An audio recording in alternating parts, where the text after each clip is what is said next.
Skarloey was sad. He hadn't left the sheds for a very long time, and he was longing for a run down his little railway. He grew bored of watching engines big and small passing the sheds, and was hoping that he'd be let out soon. But one day, a very peculiar looking engine arrived to the yards, and was shunting in some trucks to the works. When Skarloey saw the engine, he couldn't believe his eyes. The engine was boxy and small, and colored green, and had the letters S and M on its side, with the number 2. No, there's no way. It's been half a century. But later, the engine parked itself right next to Skarloey's shed.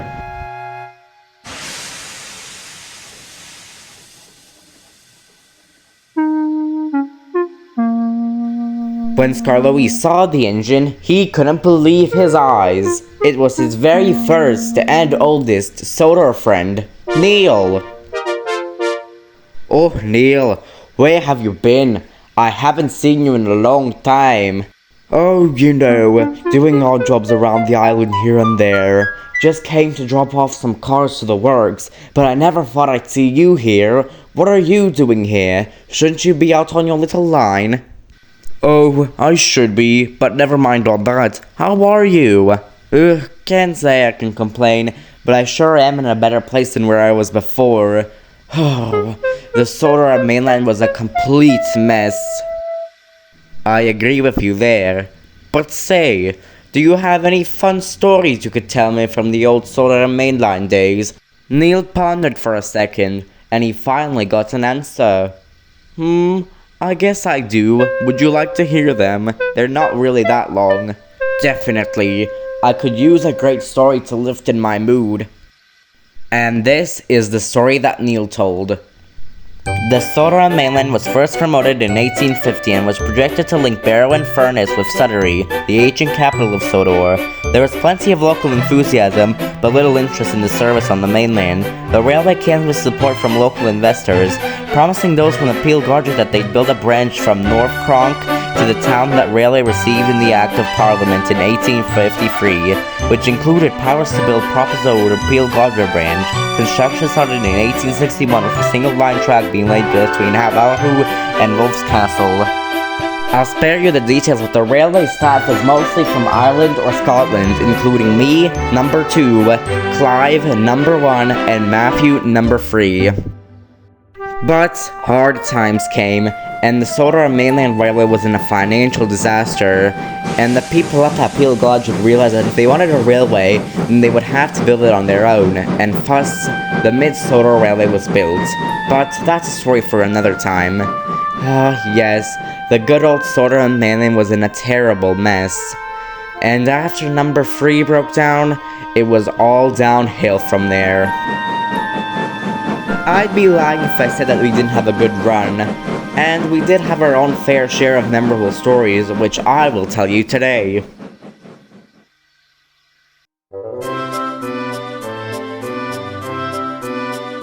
One morning, number 1 Clive was pulling a local passenger train down the line.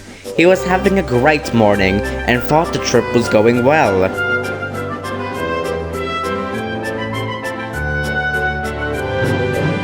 Everything was going well. The coaches clattered behind Clive, and his driver was listening to a steady beat.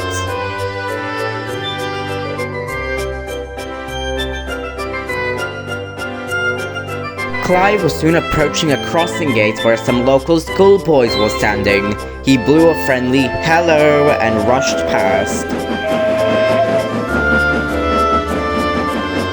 He was gliding along the rails when suddenly, the boys started throwing squashed fruit at the coaches.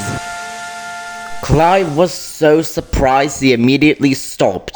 As you know, engines can't stop that fast, but since he was already going so slow, he was able to stop that quickly. But anyway, Clive and his crew were very cross.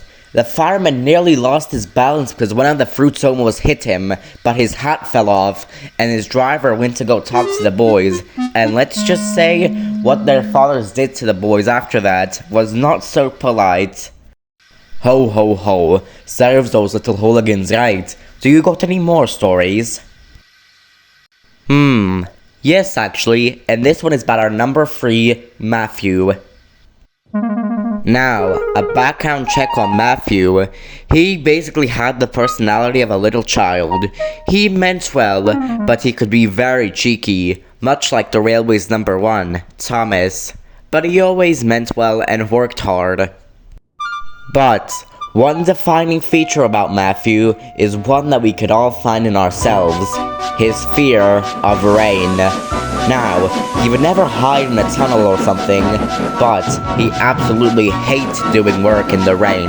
The thought of being struck down while trying to do your jobs was terrifying to him and shook him to his frames. But nevertheless, he always pushed on to do his work. But one day, he was traveling down the line in a very heavy storm, and before he knew it, the wind picked up hard and pushed everything out of his first truck. The load in the first truck was already overflowing, and coupled with the fact that the truck was very short, all it took was one gust of wind to send everything flying and to leave the truck empty. His driver and fireman tried looking for everything that flew out of the truck, but to no avail, and since they were already running late, they had to leave with one truck empty. Matthew was very disappointed, and let me tell you, the manager wasn't any happier.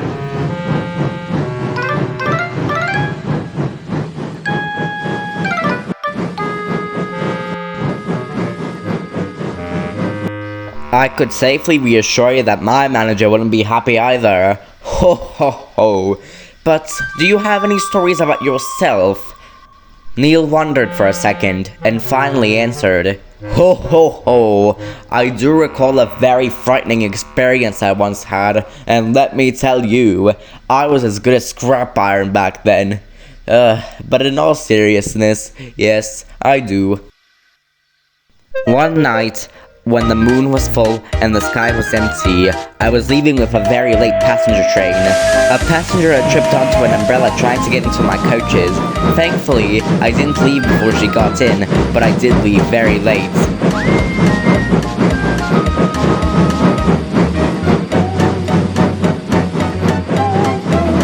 Around 9 p.m., I was rushing down the line. I was very late, so I guess that compelled me to go faster and faster as to not upset my timetable.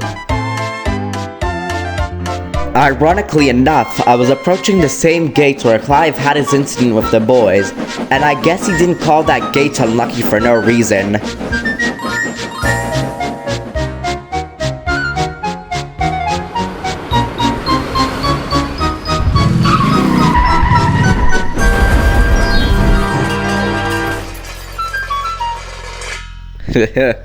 You've never seen me so scared before. Thankfully, I managed to stop in time before I hit the car. But boy oh boy was that frightening. The driver got out to apologize to my driver and fireman, and I'm sure you know that a lawsuit was in order. I guess they should have invested in more of you box tanks, because if that was me, you would never be able to put me back together. Ain't that the truth? And you know what? I think I have another story to tell you. The rain had fallen hard, and we had found life on the SMN miserable. Many problems came, like bridges collapsing,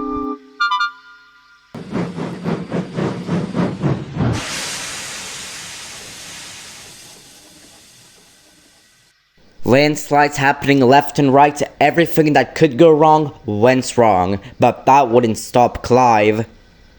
One very wet afternoon, Clive was at the station, and the rain was pelting down onto him. "Oh dear, I hope I get to leave soon," he said. Finally, the guard's whistle could be heard, and Clive quickly rushed off.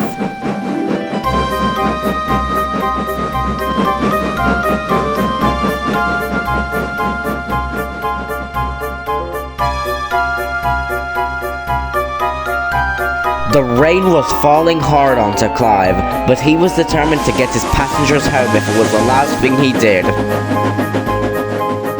I mustn't disappoint my passengers. I mustn't disappoint my passengers, he chanted as he rode along the rails.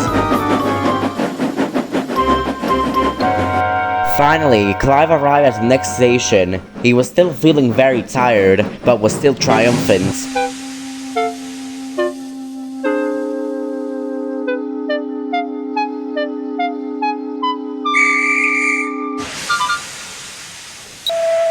Finally, the guard's whistle sounded, and Clive quickly rushed off as to not get caught in the rain even further.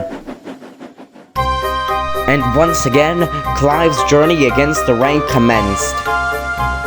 He fought hard for the rain so his passengers could make it home to their families, but just then, he arrived to the more beachy part of the line. The water had hit the beach where Clive's tracks were hard, but Clive never gave up and navigated through the unsafe tracks.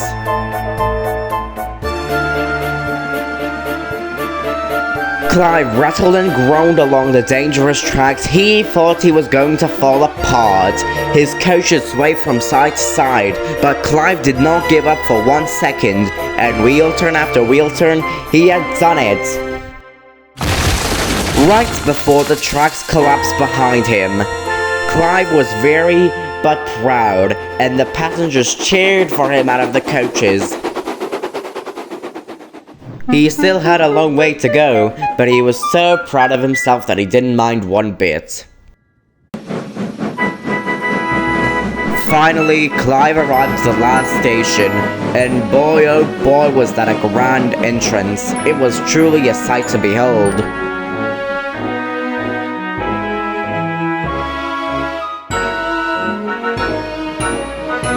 On the 1st of March, 1834, Clive entered the station smiling with glee, buffer to buffer, with coaches and passengers behind him safe and sound, all because of his brave effort.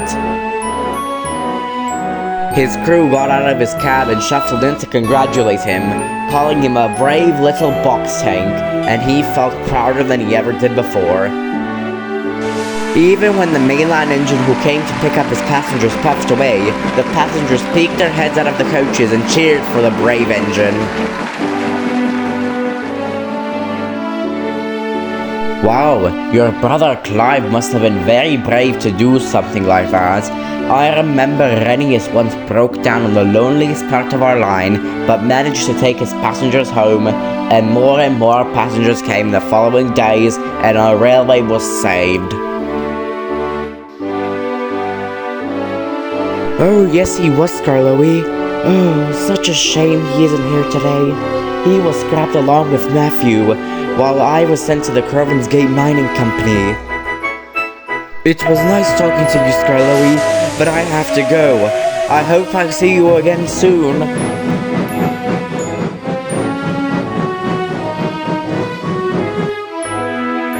When Neil left, Scarlowy felt a bit better about himself, and felt that he could do more than he was capable of, but that's a story I think you already know.